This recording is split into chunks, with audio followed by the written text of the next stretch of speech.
I think we take music for granted. As much as we might love it, we also treat it like it's something disposable.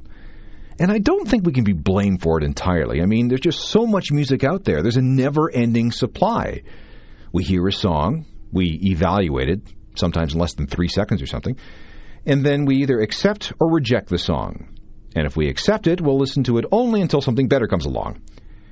We seldom stop to think about all the effort, all the time, the inspiration, the emotion, the skill, the technology, and the money that went into creating that one song.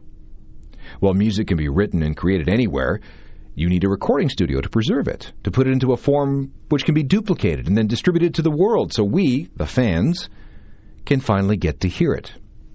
And recording studios can be weird places, confining, windowless rooms where time seems to lose all meaning. It's kind of like a Las Vegas casino.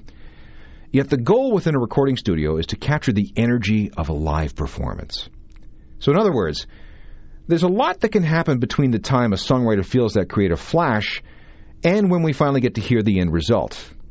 And yes, it can get very, very weird along the way. This is part 6 of 100 Weird Things About New Rock. I call this episode Studio Stories. Now, the ongoing history of new music. Welcome again. I'm Alan Cross, and this is the 6th episode in our look at the weirdness that has infected new rock and alternative music over the years. And this time, we're going to focus on the recording studio and the art of songwriting and some of the odd stories that have come out over the years. Now let's ease into things with this track from the Foo Fighters. It's a tiny songwriting and recording oddity that has bothered some Foo Fighters fans ever since the Color and the Shape album came out in the spring of 1997. Now, I want you to pay close attention to the part of the song where you have all the whispering. It comes in about the 3-minute mark. Here's Dave Grohl and the Foo Fighters with Everlong.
The Foo Fighters with Everlong.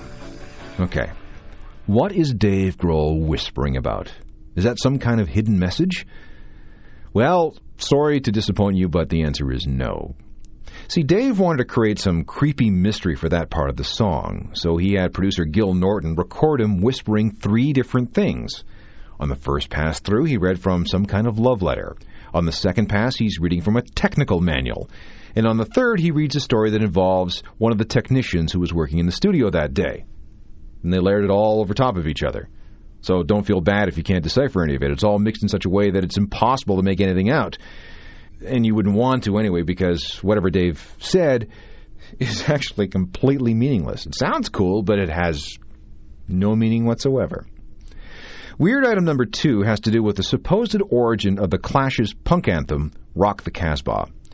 Topper Headon, the band's drummer, is the guy who came up with the piano boogie that forms the basis of the song. The lyrics came courtesy of Joe Strummer. But this is where it gets interesting. Joe came up with the words after he heard a news report about how people in Iran were sentenced to flogging just for owning a rock album. But that may only be part of the story. In 1981, The Clash played a show in Paris, and afterwards an Algerian singer-songwriter named Rashid Taha came up to Joe. He was the leader of a French Arab punk band called Residence Permit, and he handed Joe a cassette demo of his stuff. Now, Rashid says he never heard back from Joe, but a year later he turned on the radio and heard this song called Rock the Casbah, which stylistically, anyway, sounds like a lot of the stuff that he gave Joe on that demo cassette. Was Rock the Casbah inspired by what was handed to Joe on the sidewalk that night in Paris? Well, maybe. But whatever the case, Rashid went on to have success on his own. And he never seemed bitter in any way because he even recorded his own version of Rock the Casbah.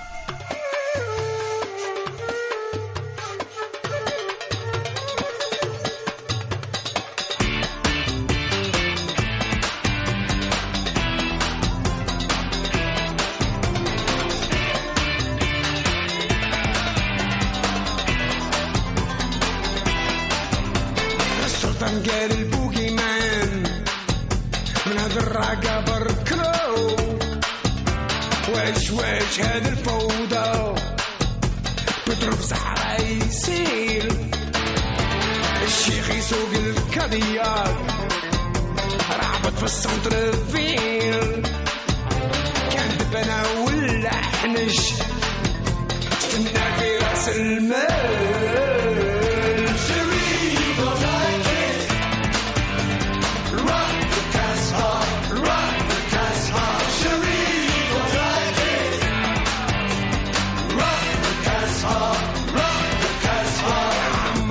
الشيخ فات قلكم من البوقي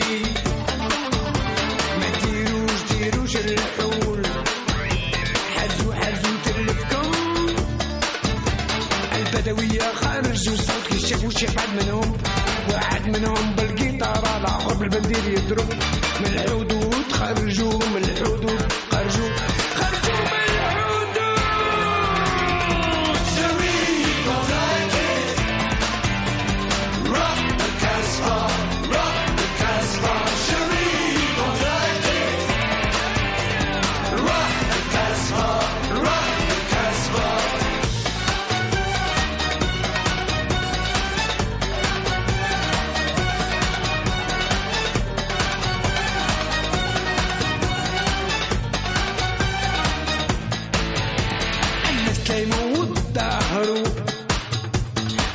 الجماعة عم تبدل الريح مين جاي بدلوا الميزان والناس سمعوا الصوت صوت القصبة صوت القصبة لي هبة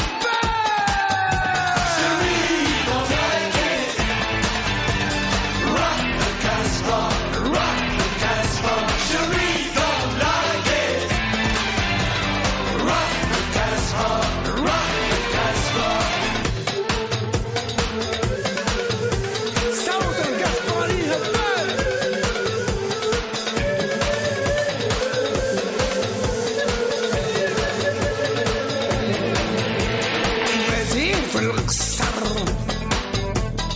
وسط العسكرية الآن جاء الوقت نعودوا تخدموا شوية وخدوا الطيارات وطلقوا البومبات على الناس المجرمين نكروا كلام السلطات طلعوا في الطيارات وفي العيد سمعوا عزفوا الأغنية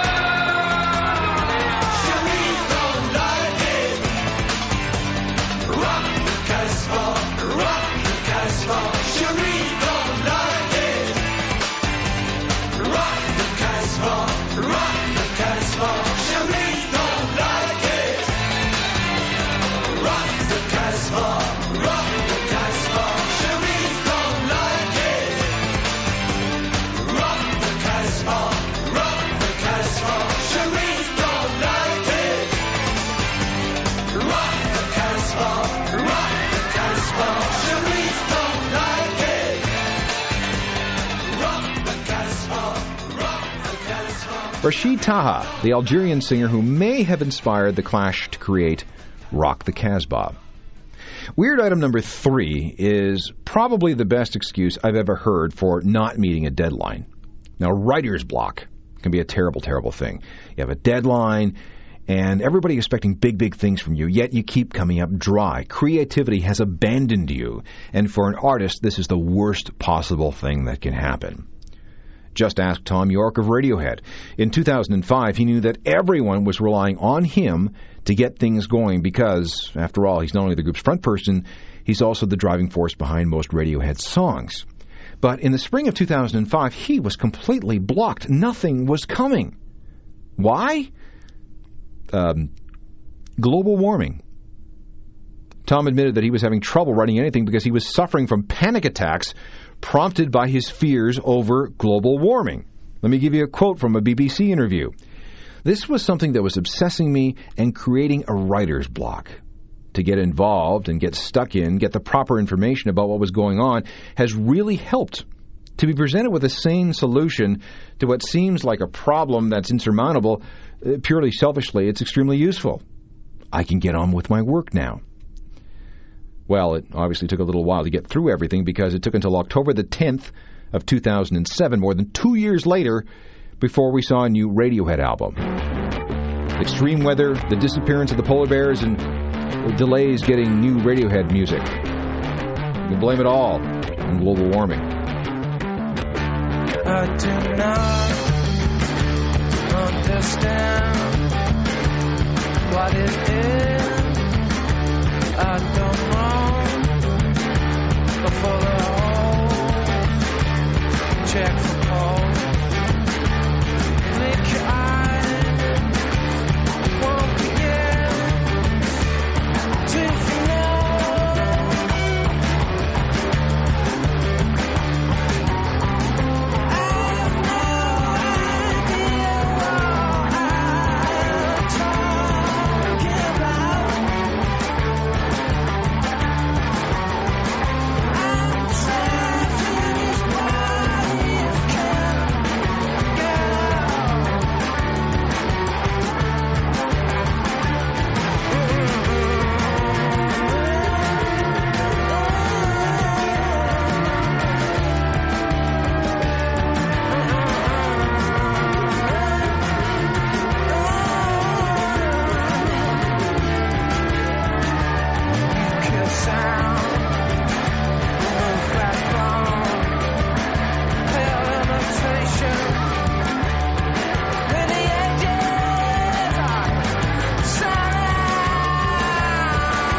Radiohead, from their infamous direct-to-the-public album In Rainbows from the fall of 2007. It was the first Radiohead album since July of 2003, a gap of 4.5 years. Now, speaking of missing albums, this would be a good time to talk about the album that Green Day misplaced. This is Weird Studio Story number 4. By 2002, Green Day was in trouble. Their career had hit the skids. All that kept them going was a greatest hits record and a collection of B-sides and rarities. If they were going to continue as a band, they needed a hit, and a big one.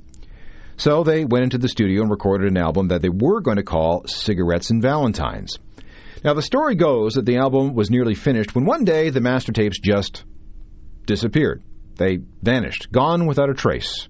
Stolen, apparently, by persons unknown. So, with no choice, the band started over and ended up creating the American Idiot album. They sold 1 billion records, and the rest is history. But here's the question. Was there ever really an album called Cigarettes and Valentines? I mean, could a band as experienced as Green Day really screw up this bad and let something disappear? I mean, this is a major artist on a major record label. Now, Billy Joe Armstrong says that the record contains some good, solid stuff. He says it existed. Bass player Mike Dirnt is adamant that there were backup tapes, but they weren't as good as the originals. I'm not really sure what that means. And several other people insist that demos do exist. All right, then. So why hasn't this lost Green Day album leaked out anywhere? I mean, this is something that could be sold to some unscrupulous pirate somewhere in Malaysia or Indonesia, and they could churn out bootlegs by the millions. Heck, forget that. Why hasn't Cigarettes and Valentines turned up anywhere on the internet? So far, nothing. Or is there? On September the 30th of 2003, a record called Money Money 2020 was quietly released on a label called Adeline. It was credited to a group called The Network.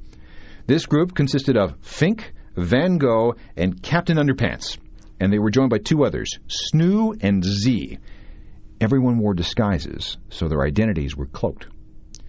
There were those who suggested at the time that this whole thing was a collaboration between Green Day and members of the band Devo. Meanwhile, rumors of a feud surfaced that pitted the Network against Green Day. There was even footage of a press conference that exploded when the name Green Day was mentioned. And let's go back just a little bit. When Green Day was allegedly working on demos for Cigarettes and Valentines, Billy Joe Armstrong posted an untitled, unfinished track on greenday.com. The middle 8 of that demo sounded suspiciously like the middle 8 on a Network song called Spike. Huh. Oh, and did I mention that the Adeline record label is owned by Billy Joe Armstrong? So was there a Cigarettes and Valentines album, or was it, and the whole Network thing, just a big joke? No one's saying. Meanwhile, here's a sample of The Network. The song is Spike. Judge for yourself. Hey, this is Brandon, but my friends call me Spike now. I just moved out of my parents' house in Danville to this wicked warehouse in Oakland. Anyway, I spent most of the day spare changing on the avenue. I started out in front of the Med, but everyone kept saying I look too young and healthy. So I went up the street to the Gap, where all the yuppie college kids shop. I was there until about 5:30 or 6. I scored about $10. So me and my girlfriend, you met her. She's from La Jolla. Anyway, we got some money from her parents, so we're gonna stop by because I need a fix. I need a fix. I need a fix.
Weird studio situation number 4, Green Day versus The Network, coupled with the mysterious loss of the Cigarettes and Valentines album. It's all very, very strange and suspicious.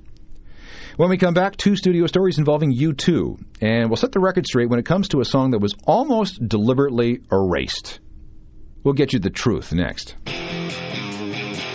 This is the ongoing history of new music. You're tuned to the ongoing history of new music. This is part 6 of a series entitled 100 Weird Things About New Rock. And this time we're looking at the weirdness that has come out of the studio and through the process of songwriting. 2 stories about U2 now. And since we just talked about the alleged lost Green Day album, we might as well get right into the time U2 almost lost one of their biggest hits. The group was recording the Joshua Tree album with producers Daniel Lanois and Brian Eno. The Edge had come in with some ideas that he had put down on 4-track tape in an upstairs studio at his new house. He had his guitar, a keyboard, and a drum machine. He had been trying to come up with what he called the ultimate live U2 song. Something uplifting and anthemic that would make the crowd go nuts every time they heard it. He told everyone that he had written the most amazing guitar part that he'd ever written in his life. He actually did a little dance around his home studio when it was all done. The problems began when he took it to the rest of the band. They couldn't play it. U2 rehearsed and rehearsed and rehearsed, but they just couldn't get it right. The timing changes were too complex. The chord changes were just too weird. Miles and miles and miles of recording tape was wasted. Brian Eno got fed up. His thinking was that if we just erase the tape and we start from scratch, we might actually save some time recording this track. Note what I just said. Contrary to the legend, he did not attempt to destroy the song. He simply wanted to start again.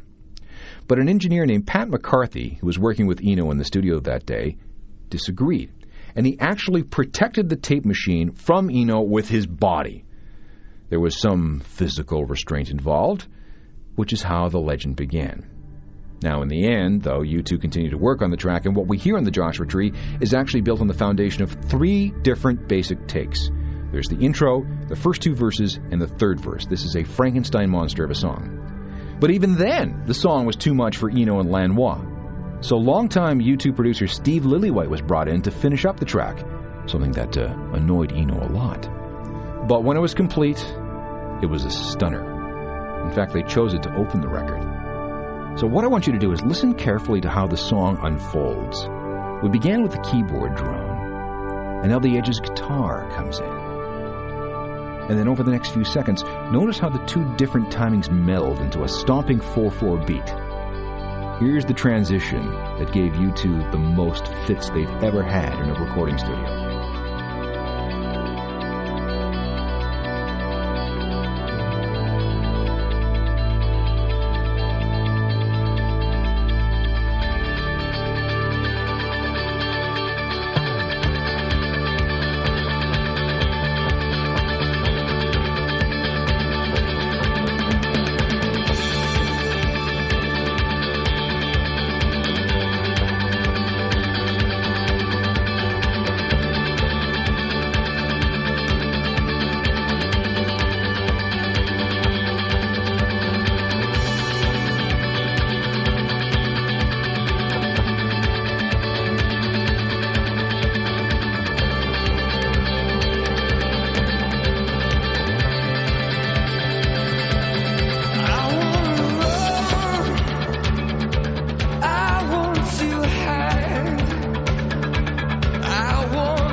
Poison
U2 and the song that caused all kinds of weirdness in the studio when they were recording The Joshua Tree. Weird studio item number 6 also involves U2. It's the saga of the stolen briefcase. Story begins March 22nd, 1981. U2 had just played a show at a bar called the Foghorn in Portland, Oregon. 3 groupies showed up backstage. Everyone sat around talking for about half an hour, and then the girls left. After they were gone, Bono discovered that one of them had taken his briefcase. Inside was $300 in cash, a visa in the name of Paul D. Hewson, which is Bono's real name, some tour documents, some photos, some letters from fans, some letters from Bono's wife, and some notebooks featuring 70 pages of lyrics destined for U2's second album. And now it was all gone. It had taken U2 3 years to write their debut album, and now they had just a month to get enough stuff together for a second album. And this is why U2's October album seems so half-finished. Bono had to improvise most of the lyrics in the studio. Not good. But that's not the weird part of the story. The contents of the stolen briefcase were returned to Bono 23 years later. In 2003, a woman from Olympia, Washington, named Danielle Rayom, contacted U2, saying that her friend, Cindy Harris, had found something in the attic of a house that she and her husband had purchased in Tacoma, Washington. They were rooting through the attic one day, and they found all this strange U2 stuff. Cindy told Danielle about it, and Danielle freaked out. Could this be the legendary lost U2 material? After working their way through various layers of U2 management, and after sending photographs documenting what they had found, they arranged a meeting. It took a year to schedule this meeting with Bono, but it finally happened. October the 20th, 2004. They gave him all his stuff back. The only thing that was really missing was the case itself. But everything that was inside, save for the money, was returned to Bono. When we come back, weird studio items 7 through 10. They involve 4 tabs of acid, Huey Lewis in the news, and a chicken. This is the ongoing history of new music.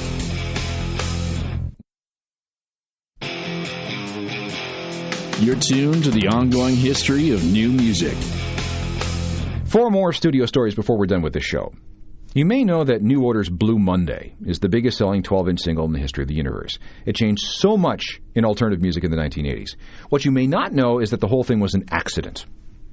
See, New Order hated doing encores, so one day they came up with the idea of just turning on drummer Stephen Morris's drum machine and letting it go while everybody walked off stage. This way they could get backstage, start drinking before anybody noticed that they were actually gone.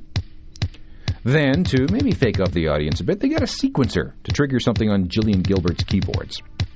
Then singer Barney Sumner came up with the idea of sequencing in one of Peter Hook's bass lines. And before they knew it, New Order had the foundations of a new song, and it was all being played entirely by machines. Okay, not done yet. Legend has it that New Order took this idea into the studio one day while loaded up on LSD. They managed to get all the tracks down, but they were so wasted that once they were done, the studio engineers just sent them to the cafe across the street so they could finish mixing the song in peace. When it was finished, it was released only as an 8-minute 12-inch single. And then it changed the course of music. It forged all sorts of links between new music, rock, and dance music. And for many people, back in the 80s, this was the song that made dancing cool again.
New Order, with the song that was written by mistake and recorded on acid.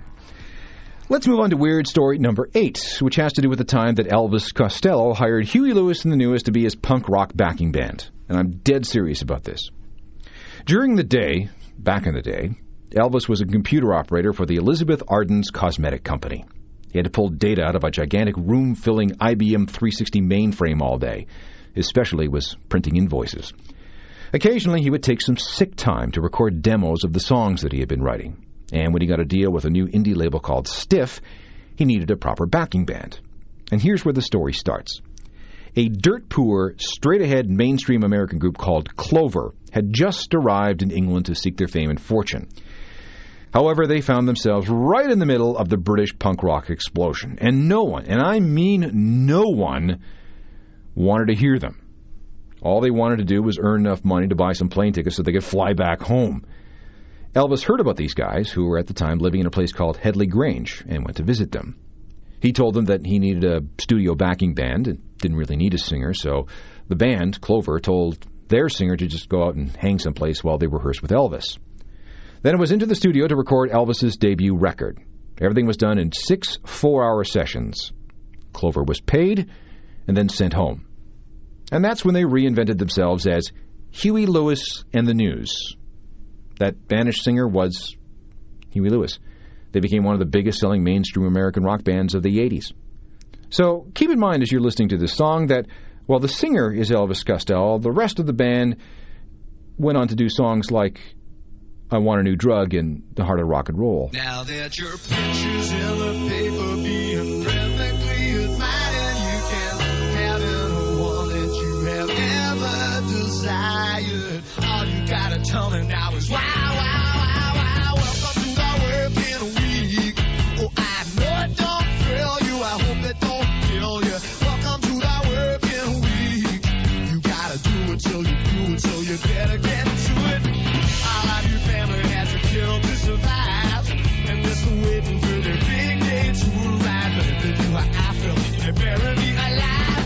Welcome to the working week.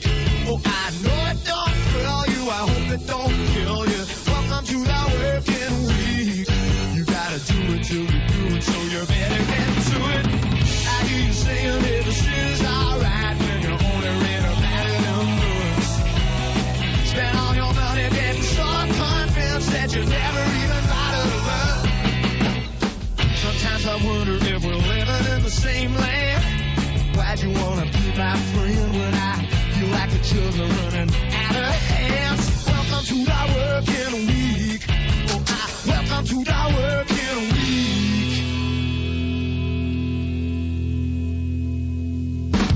From 1977, Elvis Costello and his debut album, My Aim Is True, recorded using the band that became Huey Lewis and the News. Okay, we'll get technical here for just a second. You may know that when you go into the studio, all the different parts, all the instruments, all the vocals are each recorded separately. And once everything is recorded, you need to mix all the individual parts into something that sounds really good. This mixing stage of the album process is an art. You have to balance the volume of all the little bits into a pleasing form. And anyone who mixes albums has their own way of doing things. And at least one person used a chicken. Al Jorgensen is the leader of an intense industrial group called Ministry. In 1991, he was asked to come up with a new mix of Give It Away from the Red Hot Chili Peppers.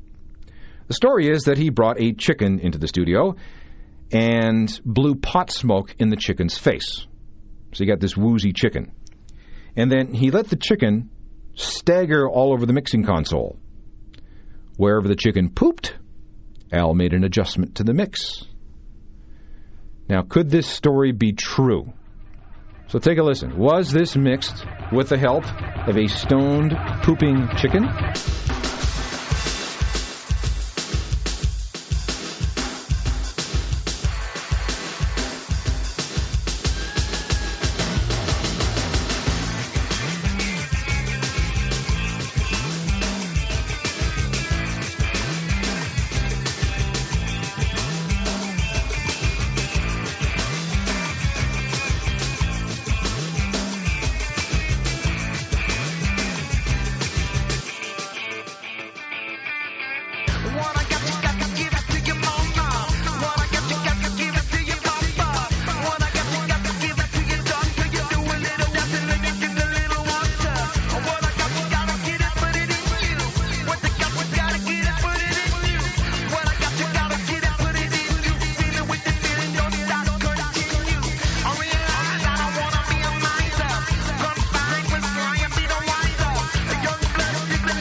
The Red Hot Chili Peppers with the Al Jourgensen remix of Give It Away, which was allegedly done with the help of a stone-pooping chicken on the mixing desk. Okay, one final weird studio story. How many times have you heard this particular drum break in the last 40 years?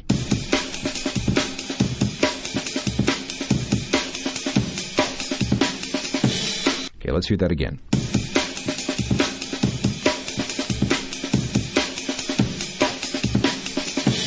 This is known as the Amen break.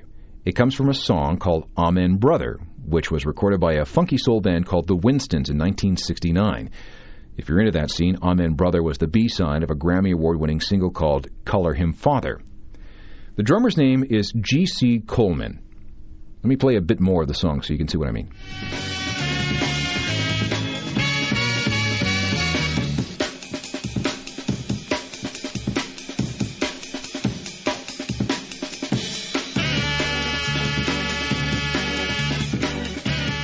When sampling became all the rage in the 1980s, and with the rise of all the forms of hip-hop, rave, techno, and electronica that are based on sampling, people began to scour old records for beats.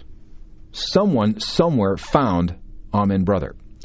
Since then, the Amen break has been sliced and diced and rearranged into a million different ways in a million different songs. Linkin Park used it in the song Faint. It's in NWA's Straight Outta Compton. Public Enemy uses it for Fight the Power. Oasis has it in some form in Do You Know What I Mean? And here's a great example. It's creative use of the Amen break in Firestarter from The Prodigy.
Prodigy and Firestarter, a song rhythmically based on a 6-second drum sample called the Amen Break, which appears in a song called Amen Brother from 1969.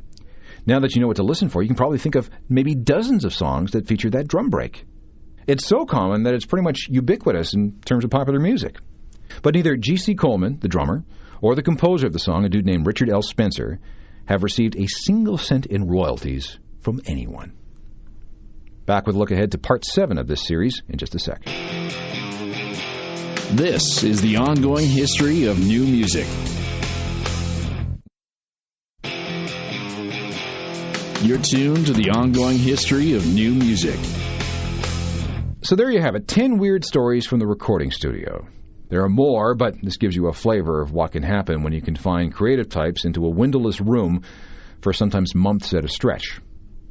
On Part 7 of 100 Weird Things About New Rock, we're going to get into the law. Musicians are always running afoul of the authorities, and sometimes in very, very strange ways. And again, the goal is to freak you out with the sheer weirdness of it all. Before then, though, you're invited to take a look at the official Ongoing History website at www.ongoinghistory.com. We have transcripts and audio from hundreds of past shows that's available on demand. That means if you missed a show, you can listen or listen again whenever you feel like it. There's my Music Geek blog, which is updated every weekday. And there's a bunch of other stuff, too, so give it a look the next time you're online. And make sure you send me an email, too. Join me next time for Part 7 of 100 Weird Things About New Rock. Technical production is by Rob Johnston. I'm Alan Cross. You've been listening to The Ongoing History of New Music, a Deep Sky production.